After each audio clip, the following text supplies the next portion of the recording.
Hi guys, അപ്പോൾ നമ്മൾ മൂന്നാർ പോകാൻ വേണ്ടി റെഡി ആയി നിൽക്കുക കേട്ടോ. അപ്പോൾ ഇതാണ് കാലത്തെ ലുക്ക്. ഓക്കെ, അങ്ങനെ ഞങ്ങൾ 5 മണി 5:00 പറഞ്ഞ് നല്ല ഇരുട്ടാണ്. അത്യാവശ്യത്തിന് മഞ്ഞും തണവൊക്കെ ഉണ്ട്. വേറെ അങ്ങനെ വെളുത്ത് തന്നെ ഉള്ളൂ. അങ്ങനെ പോയി അങ്ങനെ ഓഫീസിലെത്തിയപ്പോഴാണ് നമ്മുടെ ഹിന്ദുപുഷ്പം ഹിന്ദു എന്ന പേര് ചങ്കാണ്. മൂപ്പർക്ക് എൻ്റെ തലയിലിരിക്കണ കൊണ്ടാണ് ഭയങ്കര ഇഷ്ടമായി. അപ്പോൾ അതിലായിരുന്നു മൂപ്പരുടെ കളി മുഴുവൻ.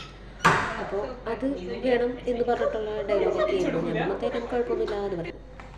പിന്നെ ഇന്നത്തെയും പോലെ എൻ്റെ സെയിം വീഡിയോ എടുക്കണം, മുടി പിടിക്കലില്ലാണ്ടത് എനിക്കൊരു കാര്യമില്ലല്ലോ. അങ്ങനെ ഞാൻ എൻ്റെ ചെറുക്കപ്പുറക്ക് കുറച്ച് വീഡിയോസ് എടുത്തു കേസ്. കാരണം എന്തെങ്കിലുമൊക്കെ വേണ്ട ട്രിപ്പ് പോയി കഴിഞ്ഞാൽ. പിന്നെ ഞാൻ എന്നോട് ചെക്കനോട് ചിരിക്കി എന്ന് പറഞ്ഞിട്ട് 2-3 വീഡിയോസ് എടുത്തു. ചിരിക്കാൻ കുറച്ച് ബുദ്ധിമുട്ടായിരുന്നു. പിന്നെ ഞാൻ എൻ്റെയും വീഡിയോസ് എടുത്തു. എൻ്റെ ആണല്ലോ, അപ്പം ഞാനും എടുക്കണമല്ലോ വെച്ചിട്ട്.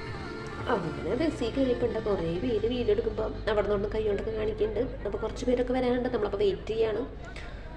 അങ്ങനെ എനിക്ക് എന്താണെന്ന് അറിയില്ല, സാധനം ഭയങ്കരമായിട്ട് ഇഷ്ടമായി ഗൈസ്. അങ്ങനെ നമ്മൾ ഭക്ഷണം കഴിക്കാൻ നിർത്തിയപ്പോണ്ട് അവിടെ നിറയെ ബോഗൻവില്ല. വെട്ടില്ല ഞാൻ അപ്പം തന്നെ വീഡിയോസ് എടുത്തു. പിന്നെ നമ്മൾ പോയത് ശ്രാവൺ ഭവനിലേക്ക് കേട്ടോ. കാരണം ശ്രാവൺ ഭവൻ കുഴപ്പമില്ലാത്ത ഫുഡാണ്. അങ്ങനെ അവിടെ ചെന്ന് എത്തി നല്ല പൂരം തിരക്കായിരുന്നു. ഉത്സവത്തിലുള്ള ആൾക്കാരുണ്ടായിരുന്നു. അങ്ങനെ എന്നത്തെയും പോലെ എന്താണ് മസാല ദോശ ഒരു വികാരമാണ്. ഇവിടെ പോയാലും മസാല ദോശ ഇട്ടിട്ടുള്ള ഒരു പരിപാടിയൊന്നുമില്ല. അങ്ങനെ ഞാനും എൻ്റെ ഫ്രണ്ട്സ് എല്ലാവരും മസാല ദോശ തന്നെയാണ് കേട്ടോ വാങ്ങിച്ചത്. അപ്പോൾ നല്ല വിശപ്പുണ്ടായിരുന്നു, കാരണം കാലത്തൊന്നും കഴിച്ചിട്ടുണ്ടായിരുന്നില്ല. അപ്പോൾ അത് നന്നായിട്ട് കുത്തിക്കയറ്റി.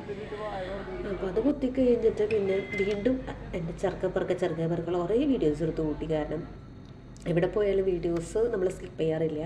അപ്പോൾ ഉണ്ടത് വീണ്ടും പോകവില്ലാസ്. അപ്പോൾ വീണ്ടും പോകവില്ലാസ് കുറച്ച് വീഡിയോസൊക്കെ എടുത്തു. അങ്ങനെ ബോഗൻവില്ലൊക്കെ എടുത്ത് നമ്മൾ ബസ്സിൽ കയറി. വീണ്ടും നമ്മൾ പഴയ പോലെ ഡാൻസ് വെറും ഡാൻസ്.